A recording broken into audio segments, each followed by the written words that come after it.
I feel like I'm Tom Cruise's love interest standing next to you on camera. You know what? I can't help my height and genetics, Gregory. What is going on there, citizens of the Reject Nation? Greg and Coy here today. We just got out of watching the Flash movie. I want to give a special thank you right off the bat to Christian Harloff because Coy and I individually, we struggle to get into early screenings. We have sent so many emails left and right, text messages, phone calls, and the only one who was able to help us out was Christian Harloff. We were able to get our names on a list. Unfortunately, neither Coy nor myself could bring a +1. That's why there's no John today. You got us right now.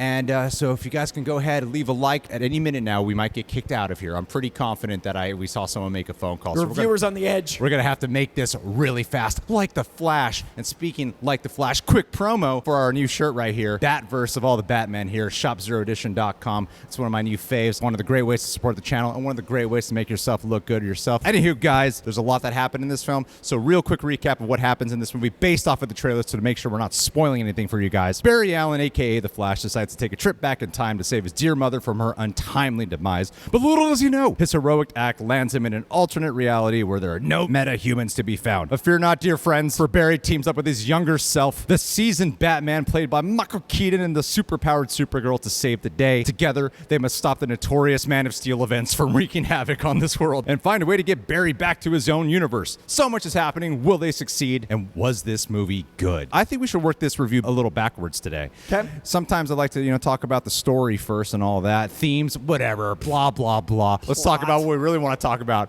What'd you think of Michael Keaton in this film? I mean, everybody was waiting for it. He's on the shirt. You know what? I'm going to own something. Michael Keaton's not the Batman I grew up with because my parents are really young and I was young, so it's not like our household movie like a lot of families. I like the Tim Burton Michael Keaton movies, but I don't love them with the same reverence, and this movie made me like them more. I actually really got a lot of moments out of the Michael Keaton Batman that I didn't expect to land as well. Really enjoyed it. You could tell Michael Keaton is having a lot of fun with this role. He is just relaxed, fun Michael Keaton in this movie. And there's some Batman action that you see teased in the trailer where you're like, wow, he's doing way more shit than you saw him do in any of those Tim Burton movies. And there are some pretty cool fight scenes that he gets here. And it was a blast to see Michael Keaton. While we're on the subject of Michael Keaton, I gotta say there's also a lot of DC love letters in here. So if you're a diehard DC fan, there's a lot in here that I'm not gonna say because this is a non-spoiler, but know that there is a lot of oh my God, I can't believe excitement beyond Keaton. The Keaton is the one that's in the trailers, but there's so many oh my God. That said, I loved Supergirl, and I have been very vocal about my excitement for Supergirl Woman of Tomorrow, the Tom King movie that is being written by the guy that wrote the comic, and I honestly could see her in that comic now. Yeah. And that was a really cool moment for me as a fan of that run that knows it's getting adapted. I really think she could crush it. She has such a strong presence in this movie. Mm-hmm. She is badass. She is hot. She is hot. She is hot. Yeah. Ferocious being in this film. And it did make me go, I hope moving forward in the DC universe that she gets to remain as Supergirl because she is a powerful presence on screen. And she's so captivating so immediately. There's not a lot of need to go, okay, she's Supergirl. Okay, no, she's Supergirl. You immediately are endeared to her. You're immediately impressed by her just passion. And it's so apparent in every frame. I'm really, fingers crossed. Now we got to talk about the person of the hour, Ezra Miller. I feel like it's an obligatory thing to say for every review. I haven't heard any reviews yet. I'm sure everyone is saying something along the lines of, we know of Ezra Miller's past credences and the things Ezra Miller has been in the spotlight for, and we kind of just got to push that shit to the side for a little bit. By reviewing the film, neither of us condone the actions of one Ezra Miller. This movie did something that I thought was surprisingly clever. As you see in the trailer, Barry Allen time travels to the past, changes some stuff, so then there's this younger Barry Allen who has not yet become the Flash, and they've had different life experiences. That younger Barry Allen, I feel like, is sort of a play on the criticisms that people have held against part of the annoying, humorous parts. Even though I actually really enjoyed Ezra Miller's work, even in the Justice League version, I enjoyed Ezra Miller's work. There are these criticisms that have been held about Ezra Miller's character being kind of annoying at times based off the kind of humor and dialogue that they're given. Pair them up with our Barry Allen, who is a much more seasoned Flash and has all these experiences a little bit more serious this time around. So you get the juxtaposition, the duplicitousness, the duality, as Coy loves to say. There's some criticisms that I have about some of the CGI in terms of using them and some deepfake technology or whatever it is they're doing, some face swapping technology. But Ezra Miller absolutely kills it in both of these roles. Fully lived in, makes the scenes believable due to their work. The parts I actually loved the most were with them and everything surrounding the heart of this movie, which was everything around Barry Allen's personal journey. I wanted to start off with the performances first because so much of this movie, I feel, is elevated by the performances. What'd you think of Ezra Miller? I completely agree with everything you said. I do think this movie does some of that Marvel magic where as you grow into a universe, you can retroactively make things work. And I think Ezra Miller, like you were saying, having that younger him that some people critique the performance of with our Barry Allen, it shows the juxtaposition, the duality of maturity, but it also shows what it would be like to be around yourself. And I love the hero's journey of the self-fulfilling prophecy of having to mature, and usually you don't get that in your face. And I love that the storytelling allows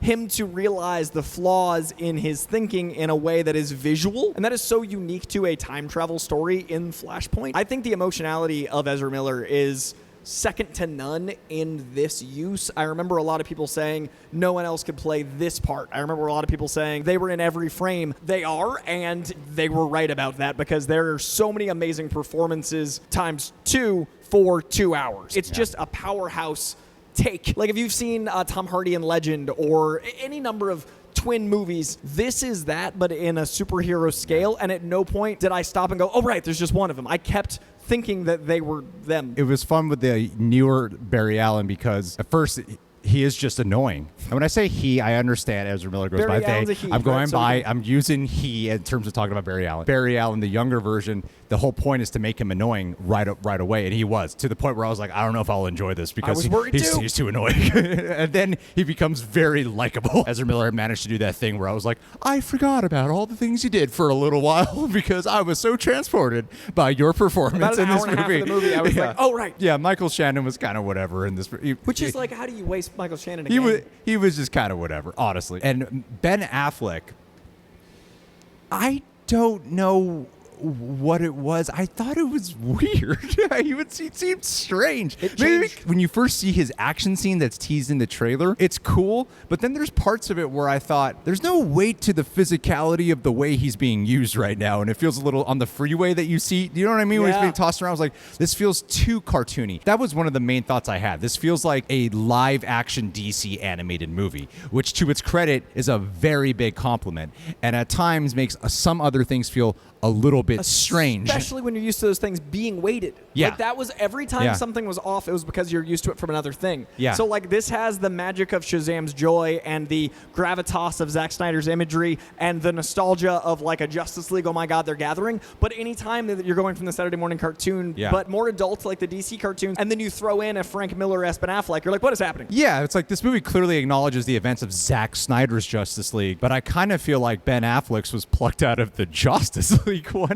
Interesting, because the weight, the flavor of it. Well, the kind of the when it's just him in the suit talking and it's like big and bright and CGI'd out, I'm like, something looks really weird about this. And I loved him when he was Bruce. Like I loved he had the a good scene Bruce they've scene. teased. He had like, a good Bruce scene, yeah. I talked about in our trailer reaction that it felt like a splash page and a smash of different artists all drawing on the same page and how exciting that was. I think it works in some doses, but sometimes it doesn't, and I think those are the moments we're talking about. For the movie itself, I think that the movie is a lot of fun. There's some great action in here. I didn't love it as much as I had hoped to love it. Maybe it was a little overhyped. I don't really know if that factors in for my experience here. There's parts of this movie that I feel are a little bit clunky. For a movie called The Flash, I get that it's a fast-paced film. At the same time, I did feel like this movie could kind of slow down a little bit. This movie needs a little bit of breathing room because it kind of just keeps hopping from plot point, like moving at such a rapid fire pace. I kind of got that thought in my head that goes, and then this happens, and then this happens, and then this happens. A lot of the time I did feel like while this movie maintained a genuine sense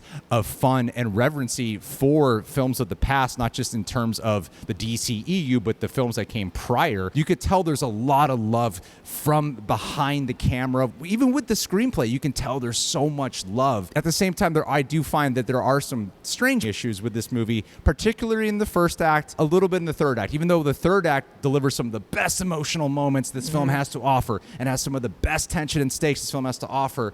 I did feel that this film, as big of a stakes as it is, weirdly felt like the emotionality of the stakes was not really felt through a lot of it, and there was a lack of tension. In the finale, I heard a lot of people have said that it becomes like this big CGI fest, and there's a lot of CGI, but personally, I wasn't distracted by, oh my God, it's just becoming another CGI battle monstrosity because it's so consequential consequential what ends up happening there that it actually made up for a lot of the experience that I was having where I was like, I wish there was a little bit more stakes in this movie that were actually felt, because there are so many converging plot lines in here. I didn't really have time to have something to worry about, which I kind of felt like was a little bit needed for me. You know what I mean? You're dealing with one plot with Barry Allen's, and then now we got Batman. Okay.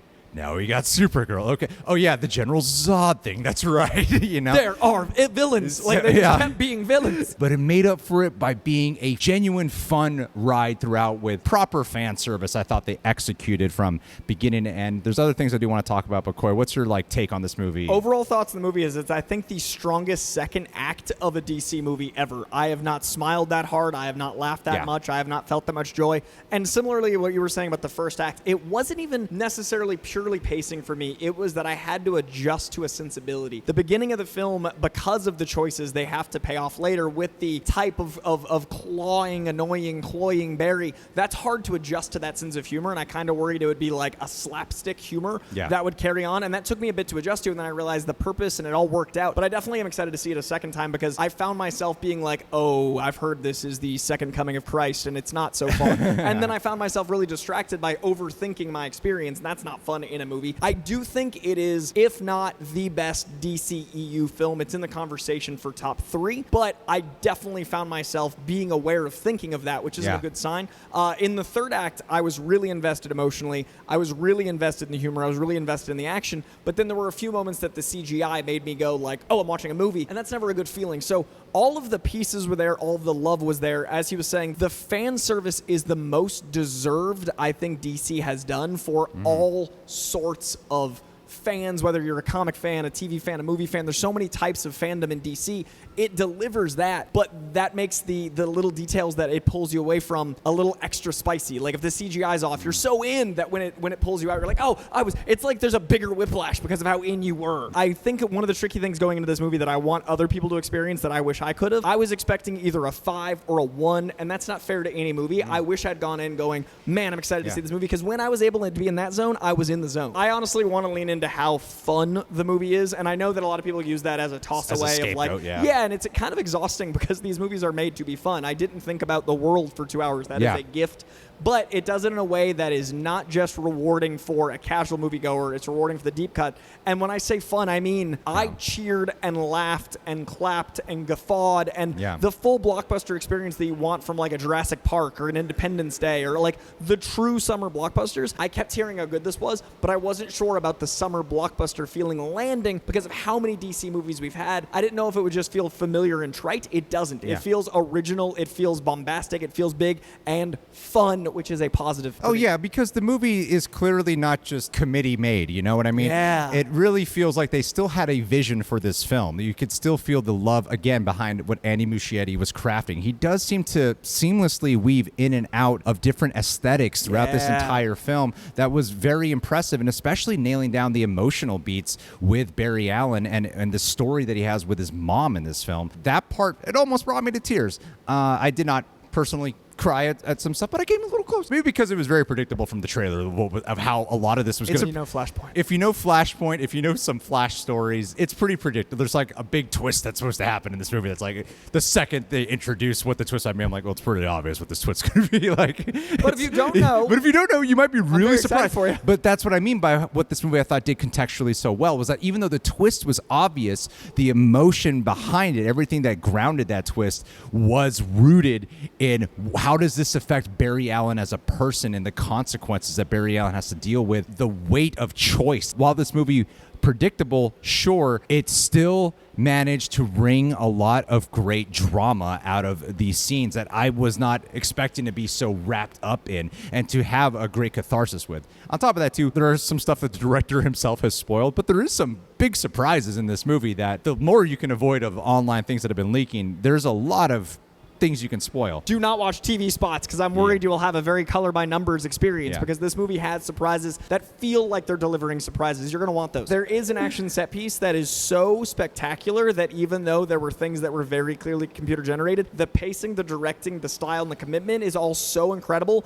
It's probably in my top 5 action set pieces in the DC universe. So even when the CGI is at its like, whoa, there's still so much going on in a lot of these scenes that I was like, oh, I'm still wrapped up in the comic book spectacle of of those scenes. I do think there's a lot of amazing action scenes in this movie as well. Like, I've watched a lot of the Flash television series, so to me this was like, oh, this is like the cinematic version of a lot of the sequences they try bringing to life there. Like, a lot of the use of him going into the Speed Force is excellent. Dude, that opening run? The opening run is so dope. Opening run was great, and really getting a sense of the distance between Flash's city and where Gotham City is. There's a lot of just amazing sequences there with some great humor implemented throughout. But yeah, I think they do some beautiful sequences all around with all the characters we listed. Supergirl, Flash, Batman. I couldn't help but compare some of the Kryptonian fights to Man of Steel, which I feel like is still top tier level for me, because I was like, Zack Snyder really did that shit a little bit better with the Kryptonian action, but it was still cool to see here. There is some weird CGI stuff that happens in this movie, and I found it most distracting, and it's really saved by Ezra Miller's performance, because Ezra Miller is great throughout. When you have both of them on screen, you can really tell when they're like face planting or deep faking. I don't know what technology it is. You can tell which one is the actual one they're filming with in this take and who the other one is. You know what's funny? I only noticed that twice. I noticed it so much. Oh, that's so I love that we have this. It was so distracting. I only noticed twice. I was very much distracted by it. And they have some great use of the Speed Force in here. And there was this cartoony effect that I was like, is this supposed to look cartoony? Because they have a lot of these surprises and shit, but a lot of it looks very cartoony. That I struggled with. Yeah. There is an entire sequence that is weighted in both spectacle and emotionality. I was able to experience the spectacle with a little asterisk because I was like, oh, I'm supposed to feel spectacle. Could not experience emotionality because I was like, is that a cake? I could not experience the spectacle of it because I was distracted by, this looks like a computer. Overall, Coy, what would you rate it? I'm going to go, and I'm going to get some spice. 8.4. Maybe 8.5, but I got to think about it. 8.4 to 8.5. I'm like an 8. I'm like an 8 point. The more I look back at it, the more I'm like, yeah, I had a lot of fun with that. So I'd probably say like an 8.3. I think I'm going to land on the 8.5 now that you've given your number, only because I remembered at one point in the second act thinking that my face hurt so bad that I needed to stop, and I couldn't, and I love that feeling. 8.5. It's a really, really fun movie. There's no way to get around that. It's a super, super fun movie. Anyway, guys, fortunately we did not get kicked out. I have been seeing theater attendees behind us constantly looking at us, and it keeps getting me worried. So we got to exit out of here. Guys, thank you so much for being here. Subscribe, leave a like, keep a lookout for our spoiler talk. We'll catch you guys soon.